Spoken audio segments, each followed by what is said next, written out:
इस देश की एक क्रूर सच्चाई यह है कि पिछड़े दलितों की पॉलिटिक्स करने वाले आपको मिल जाएंगे, भर भर के मिल जाएंगे। मुसलमान के लिए कलेजा काट कर रख देने वाले तो उससे डबल भर भर के मिल जाएंगे। लेकिन इस देश की एक विशिष्ट प्रजाति है मिडिल क्लास, आम आदमी। उसकी बात करने वाला आपको ना मिलेगा बॉस कोई। मिडिल क्लास को तो अब ऐसा लगने लगा है कि उसका जन्म ही जैसे टैक्स भरने के लिए हुआ है। पहले सरकार सैलरी में से टैक्स ले लेती है, फिर हर सामान पर लगने वाली जीएसटी भरो, और अब तो ऐसी ऐसी चीजों पर जीएसटी लग रही है कि आम आदमी का कलेजा बैठा जा रहा है कि चल क्या रहा है देश में बॉस।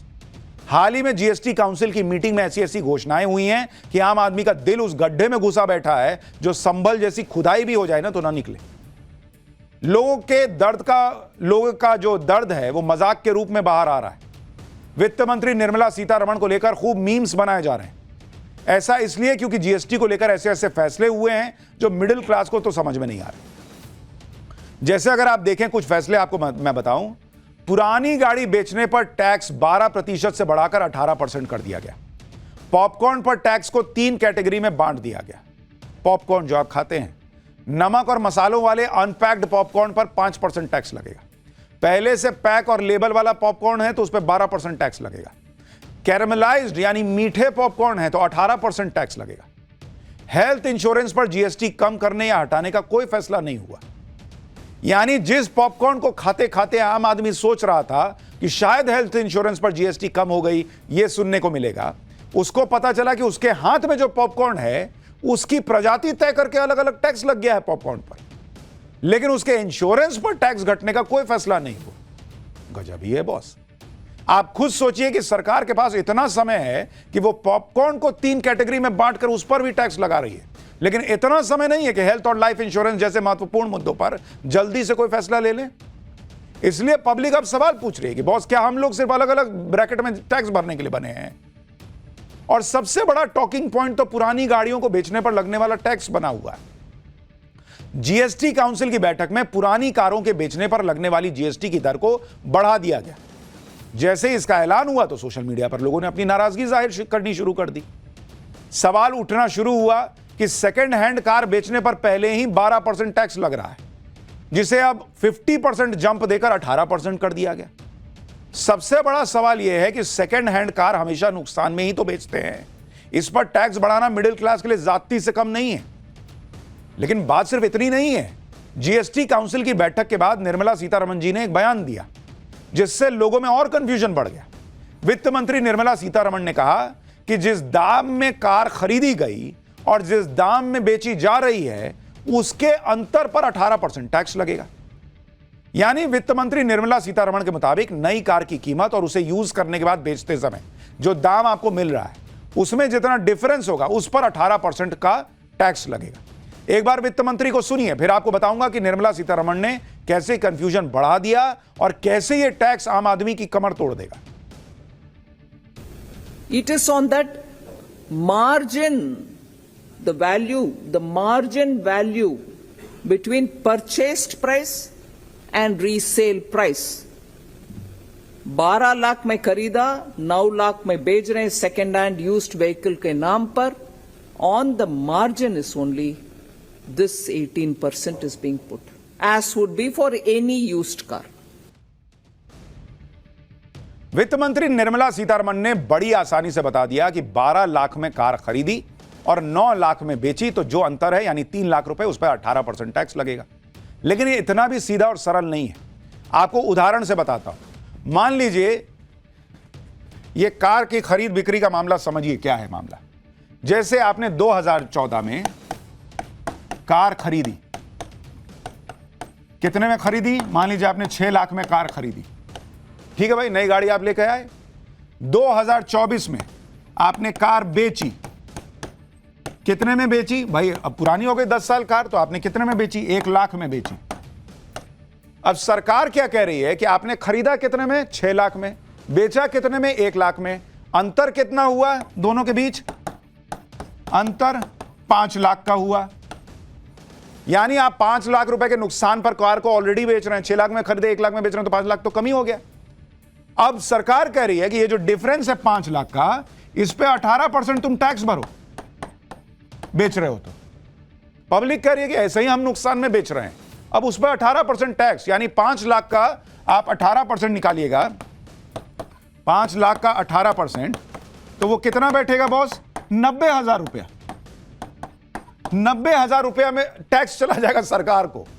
मतलब 1 लाख रुपया में गाड़ी बेचे 90,000 सरकार को दे देंगे, जो 10,000 रुपया बचेगा वो लोग वैसे ही कहेंगे कि कुछ पार्टी दो, कार बिक गई तुम्हारी पुरानी वाली, तो बचा क्या मेरे पास? पब्लिक पूछ रही है, पब्लिक कह रही है फिर वो 10,000 भी क्यों छोड़े, वो भी ले लीजिए, किसी टैक्स में एडजस्ट कर दीजिएगा। हालांकि ये कहा जा रहा है कि जो लोग पुरानी कार बेचने के लिए रजिस्टर्ड नहीं है उन पर यह टैक्स नहीं लगेगा, सिर्फ रजिस्टर्ड वेंडर्स या प्लेटफॉर्म्स पर यह टैक्स लगेगा। ऐसा इसलिए क्योंकि यूज्ड गाड़ियों का मार्केट अभी 2.5 लाख करोड़ रुपए से ज्यादा है, जो 2028 तक करीब 6 लाख करोड़ रुपए हो जाएगा।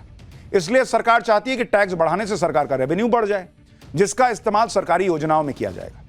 लेकिन पब्लिक पूछ रही है कि भाई आज की डेट में मतलब हर आदमी तो किसी ना किसी ऐप से रजिस्टर्ड कोई वेंडर है उससे ही तो गाड़ी बेचता है।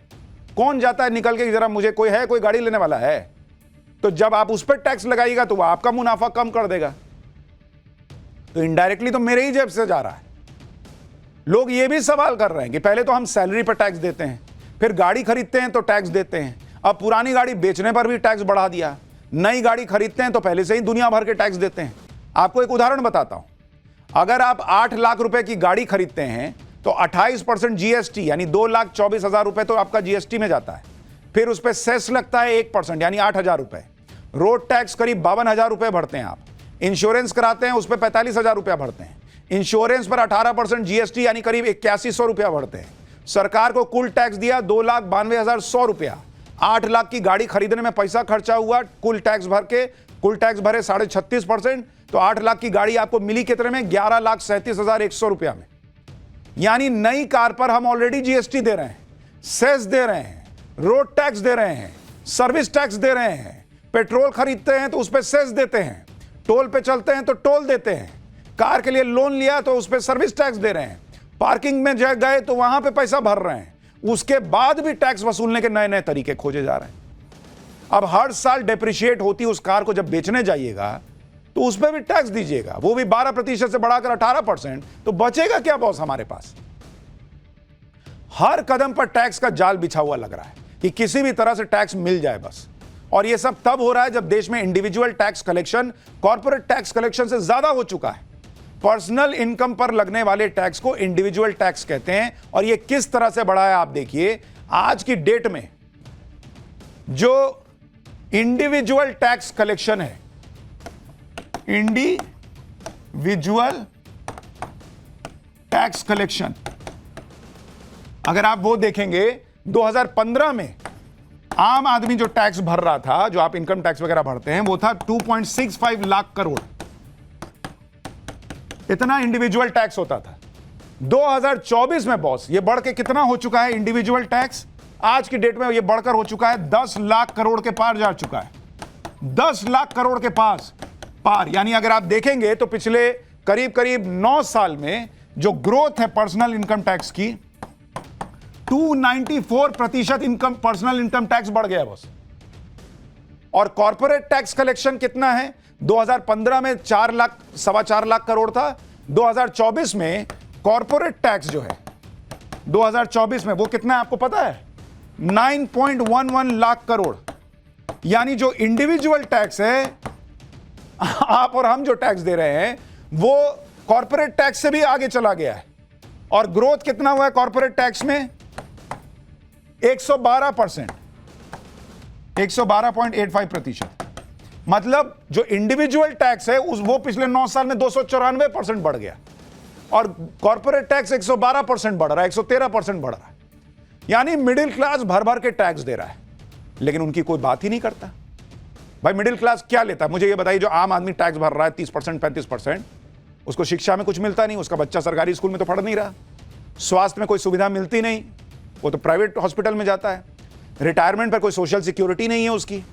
टैक्स देने के बाद भी कोई पूछना होने के पीछे असली वजह क्या है, ये असली वजह भी आपको बताता हूं, और वो है वोट वाली राजनीति। अगर आप देखेंगे कि क्यों आम आदमी की कोई पूछ नहीं है, भाई अगर आप देखेंगे विदेश में क्या होता है, प्रति 100 व्यक्ति पर टैक्स पेयर कितना है 100 व्यक्ति पर, 100 व्यक्ति या 100 वोटर कर लीजिए इसको, 100 वोटर पर टैक्स पेयर कितना है। जैसे अगर आप नॉर्वे में देखेंगे, नॉर्वे में 100 लोग टैक्स भरते हैं और 100 लोग वोट देते हैं, तो उसमें से 100 के 100 टैक्स देते हैं। कनाडा में आप देखिए, कनाडा में अगर 100 लोग वोट देने जाते हैं तो उसमें से 95 टैक्स पेयर हैं। यूएस में 100 लोग वोट देते हैं तो उसमें से 75 टैक्स पेयर हैं।